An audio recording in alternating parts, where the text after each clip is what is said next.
समाजात शिक्षण आणि प्रतिष्ठेला महत्त्वाचे स्थान आहे. स्वतःचे आयुष्य अत्यंत हालाखीच्या परिस्थितीत गेल्यामुळे शिक्षण घेता आले नाही. मात्र कष्टाच्या बळावर परिस्थिती सुधारल्यानंतर शिक्षण पूर्ण करण्याचा निर्धार केला आणि नुकत्याच झालेल्या 12वीच्या परीक्षेसाठी 17 क्रमांकाचा फॉर्म भरून परीक्षा दिली, असे स्पष्टीकरण मुंजवाड ग्रामपंचायतीचे उपसरपंच तथा सटाणा बाजार समितीचे उपसभापती हरिअण्णा जाधव यांनी पत्रकार परिषदेत दिले. 12वीच्या परीक्षेला आपण स्वतः उपस्थित राहून स्वतःच्या हस्ताक्षरात सर्व पेपर लिहिल्याचा दावा त्यांनी केला. आपल्यावर करण्यात आलेले आरोप हे काही तथाकथित व्यक्तींनी द्वेष आणि वैयक्तिक आकसातून केल्याचे त्यांनी सांगितले. या आरोपांमध्ये कोणतेही तथ्य नसून आपल्याला गुंड प्रवृत्तीचे असल्याचे दाखविण्याचा प्रयत्न करण्यात आला आहे, असा आरोपही त्यांनी केला.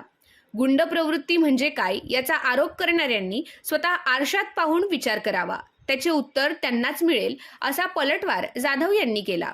आपली होत असलेली प्रगती काहींना सहन होत नसल्याने द्वेष आणि तिरस्काराच्या भावनेतूनच हे आरोप करण्यात आल्याचा दावा त्यांनी केला.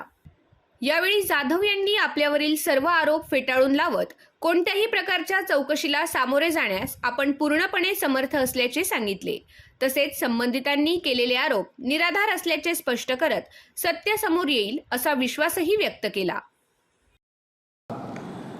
काल जो व्हिडिओ फिरत आहे की मी एक गुंड प्रवृत्तीचा माणूस आहे, तर सांगू इच्छितो की त्याने जे मागे जे सटाणा दंगलीत त्याने जो सहभाग घेऊन जे दंगल घडवून आणली आणि गुंड म्हणून धिंड कोणाची काढली जाते हे त्याने आत्मचिंतन करावं. आणि 12वीचा जो विषय आहे तर मध्ये जो काळ होता माझा, तर अतिशय हालाकीचे दिवस काढले. त्याच्यानंतर मला वेळ भेटला नाही शिक्षणाला, तर मी आता शिक्षण करू इच्छित होतो. तर त्याने त्याच्यात पण तिथं भाग घेतला आणि त्याच्यात सांगतोय की त्या पेपराला मी बसलो नव्हतो. तर बोर्डात माझी इन्क्वायरी झाली, त्याच्यात सर्व फुटेज आहे, त्याच्यात मीच बसलो आहे, मीच माझ्या हस्ताक्षराने मी सर्व पेपर लिहिलेले आहेत. विनाकारण हे बिनबुडाचे आरोप करत आहे तो. आणि मला वारंवार त्याने मध्यस्थी माणसांना सांगून इकडे तिकडे 2-3 जागेवर बोलवलं आणि त्याने मला सांगितलं की 4 लाख रुपये दे, मी तुझ्यावरती जे आरोप केलेले आहेत ते सर्व माघारी घेतो आणि त्याला कुठल्याही प्रकारचं बुद्धविहाराशी काही घेणं नाही, 12वीच्या पेपराशी काही घेणं नाही. त्याचं फक्त घेणं आहे ते पैशांची. बऱ्याच जागेवर त्याचे मुरुम वाहतूक असेल, वाळू वाहतूक असेल, त्याच्यावर देखील त्याने खूप मोठ्या प्रकारचे पैसे घेतलेले आहेत संबंधित लोकांकडनं. आमच्याकडे ते देखील पुरावे आहेत, ते आम्ही वेळ आल्यावर ते पुरावे सादर करूच. तर ह्यामुळे मला खूप मोठा मानसिक त्रास होत आहे. याच्यावर प्रशासनाने देखील दखल घ्यावी.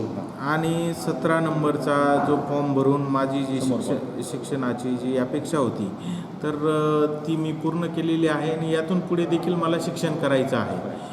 आणि तसेच जे बुद्धविहाराचा जो प्रस्ताव होता तो ग्रामपंचायतीने वरती पाठवला, त्याच्यानंतर तो पैसे मंजूर झाले.